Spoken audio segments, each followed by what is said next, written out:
کیوں؟ وہ کہتے ہیں یہ آنکھ جو ہے یہ فزیکل چیز کو دیکھتی ہے کہ جس کا عکس ریفلیکٹ ہو کر آنکھوں میں آئے اور پھر ہم اس کو دیکھتے ہیں۔ اس ہوا کو ہم نہیں دیکھ سکتے، حالانکہ یہ مادی چیز ہے، میٹیریل چیز ہے، تو اللہ تعالیٰ کی ذات تو اممیٹیریل ہے، وہ تو مادہ اور اس کے متعلقات سے پاک ہے، اس کو کیسے دیکھا جائے گا؟ تو ہم کہتے ہیں کہ عقل کے میزان پر تمہاری بات صحیح ہے،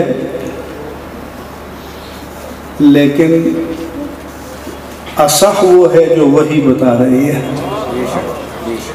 کہ وجوہ یومئذ ناظرہ الی ربہا ناظرہ، کہ آج قیامت کے دن اللہ والوں کے چہرے فریش ہوں گے، تر و تازہ ہوں گے اور اپنے رب کے جلووں کو دیکھ رہے ہوں گے۔ موسیٰ علیہ السلام نے التجا کی کہ رب ارنی، تو اگر دیکھنا ناممکن ہوتا تو جواب آتا کہ دیکھا نہیں جا سکتا۔ یہ نہیں فرمایا اللہ نے کہ دیکھا نہیں جا سکتا، فرمایا کہ لن ترانی، تم نہیں دیکھ سکتے۔ اس دنیا میں موسیٰ آپ نہیں دیکھ سکتے، اسی لیے امام اہل سنت نے فرمایا تبارک اللہ ہے شان تیری، تجھی کو زیبا ہے بے نیازی، وہاں تو تھا جوش لن ترانی اور یہاں تقاضے وصال کے تھے۔ آؤ دیکھو، تو پتہ چلا کہ جس کو وہ اپنے جلوے دکھانا چاہتا ہے اس آگ میں وہ کمال، اس آنکھ میں وہ کمال پیدا بھی فرما دیتا ہے، اور پھر قیامت میں جن کو جلوے دکھائے گا ان میں وہ کمال پیدا فرما دے گا۔ لیکن قیامت میں تو سب مومنین صالحین دیکھیں گے، اس دنیا میں صرف تاجدار کائنات نے دیکھا۔ وَلَقَدْ رَآ مِنْ آيَاتِ رَبِّهِ الْكُبْرَى، دیکھا۔ وَمَا جَعَلْنَا الرُّؤْيَا الَّتِي أَرَيْنَاكَ إِلَّا فِتْنَةً لِلنَّاسِ، اے پیارے حبیب، ہم نے جو آپ کو جلوہ دکھایا اس لیے تو دکھایا ہے تاکہ لوگوں کی آزمائش ہو جائے۔ کون ہمارے اور ہمارے حبیب کے فرمان کو غیر مشروط طور پر مانتا ہے اور کون اسے عقل کے پیمانے میں تولتا ہے؟ اس لیے فرمایا کہ وَنَضَعُ الْمَوَازِينَ الْقِسْطَ لِيَوْمِ الْقِيَامَةِ، ہم قیامت کے دن عدل کا ترازو قائم کریں گے اور بنی آدم کے اعمال و اقوال کو تولا جائے گا۔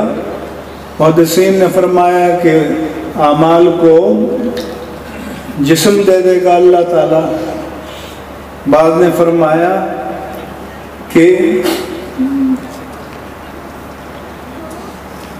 اعمال کے جو دفتر ہوں گے انہیں تولا جائے گا۔ محدثین کی بڑی شان ہے، میں کہتا ہوں کہ جسم بھی نہ بنایا جائے، دفتروں کو بھی پلڑے میں نہ ڈالا جائے، وہ تو مجرد چیز کو بھی تول سکتا ہے۔ اس لیے فرمایا وَنَضَعُ الْمَوَازِينَ الْقِسْطَ لِيَوْمِ الْقِيَامَةِ وَأَنَّ أَعْمَالَ بَنِي آدَمَ وَقَوْلَهُمْ يُوزَنُ۔ پھر امام بخاری کہتے ہیں کہ مجاہد نے کہا کہ قسطاس کے معنی ہیں عدل کے رومی زبان میں، اور القسط مصدر ہے المقسط کا، اور مقسط کے معنی عادل کے ہیں۔ اب آپ کہیں گے کہ جی مقصد تو باب افعال ہے، افعال کا مصدر تو اقصاد ہے، اور امام بخاری کہتے ہیں قسط ہے، مگر آپ جانتے ہیں کہ ہر کلمے کے حروف اصلی وہ ہوتے ہیں جو مجرد میں ہوتے ہیں، مزید فی میں تو اضافی حروف ہوتے ہیں، اس لیے امام بخاری نے مجرد قاف سین توے کو لیا کہ ان کا مادہ قسط ہے، اور اس پھر فرمایا کہ اما القاصد فهو الجائر۔ اب یہ عربی زبان کی فصاحت ہے،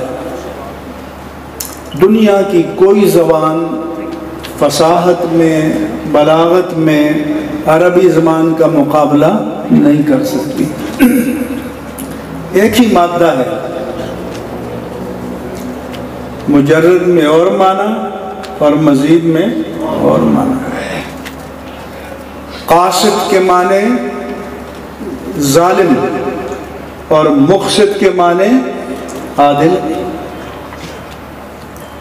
ان اللہ یحب المقسطین، یہ بھی عربی کی فصاحت ہے کہ باب افعال کا حمزہ کبھی کبھی سلب ماخذ کے لیے آتا ہے۔ سلب ماخذ کے معنی جانتے ہو؟ یعنی جو اصل مادہ سے حرفی ہے اس میں جو معنی ہے، افعال کا حمزہ بعض اوقات اس کی نفی کے لیے آتا ہے،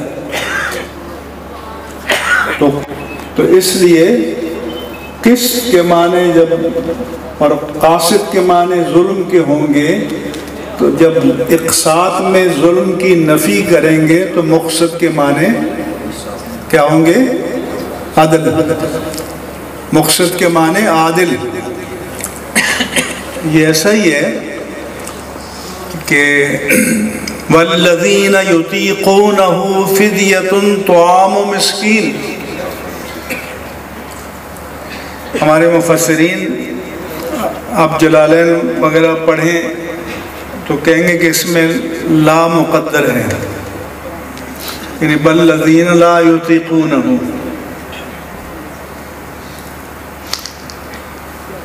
اور یہ پرویزی کہیں گے یہ تو جو کلمہ قرآن میں نہیں، آپ نے اس کو قرآن میں شامل کر لیا۔ تو پھر ہم اس کو جواب دیتے ہیں کہ باب افعال کا حمزہ سلب ماخذ کے لیے بھی آتا ہے۔ تو والذین یطیقونہ کے معنی یہ ہے کہ جو طاقت نہیں رکھتے، بمشکل طاقت رکھتے ہیں، وہ فدیہ ادا کر دیں۔ اقالہ کسے کہتے ہیں؟ بے میں رجوع کہتے ہیں، کیونکہ جو بے و شراء کا قول کیا تھا اس کو سلب کریں گے تو بے میں رجوع ہو جائے گا۔ تو یہ امام بخاری نے یہاں بتایا۔ اب اسی اصول کو دیکھیں تو یہ ذہن آج بھی موجود ہے، پہلے بھی موجود تھا۔ مثلا سر سید احمد خان، غامدی صاحب، پرویز، چکڑالوی، سارے معجزات کے منکر ہیں،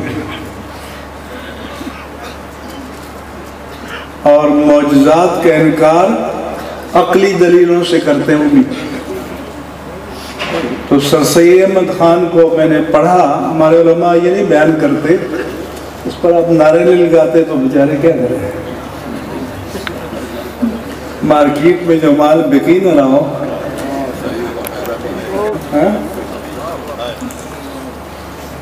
تو سر سید نے کہا، جس کو یہ لوگ بہت مانتے ہیں، اس نے کہا کہ لا آف نیچر یا لاز آف نیچر یا قوانین فطرت، وہ کہتے ہیں وہ قطعی ہیں، قوانین فطرت قطعی ہیں، لا آف نیچر اٹل ہے۔ لہذا اگر 30 روایات سے بھی معلوم ہو گیا کہ حضور معراج میں آسمانوں پر گئے اور ماورا گئے، اور حدیث صحیح بھی ہو، جرح و تعدیل کے معیارات پر، لیکن چونکہ یہ لا آف نیچر کے خلاف ہے تو ہم کہیں گے کہ راوی کو سمجھنے میں غلطی ہو گئی۔ یعنی عقل کو بالا رکھو اور حدیث کو رد کر دو۔ یہ فتنہ جس کا آج آپ کو سامنا ہے، بشرطے کہ ہمارے لوگ پڑھیں چیزوں کو، گرد و پیش میں کیا ہو رہا ہے۔ تو عزیزان گرامی، کیونکہ لا آف نیچر تو یہ ہے کہ ایک بھاری چیز کا انسان کا وجود ہو جیتے جاگتے، یا آپ 5-10 کلو کا پتھر رکھ دیں اور کہیں اڑ کے چلا گیا تو چلا جائے گا۔ جب تک کسی میکینزم یا مشین یا سائنس کے ذریعے جیسے جہاز اڑتے ہیں نہ اڑا جائے بغیر اسباب کے۔ تو اس نے کہا کہ بغیر اسباب کے ایک وزنی چیز بالائی فضا میں نہیں جا سکتی، یہ قانون فطرت کے خلاف ہے۔ لہذا حدیثیں جتنے بھی آئیں ہم رد کر دیں گے، کیونکہ قانون فطرت اٹل ہے۔ اس کا معنی ہے کہ احادیث اٹل نہیں ہے۔ تو ہم ان کو جواب دیتے ہیں کہ ہم مانتے ہیں کہ یہ دنیا سبب اور مسبب کے رشتے پر قائم ہے، عالم اسباب ہے، علت و معلول کے رشتے پر قائم ہے، کاز اینڈ ایفیکٹ کے رشتے پر قائم ہے، لیکن یہ جو عالم اسباب کے قوانین اور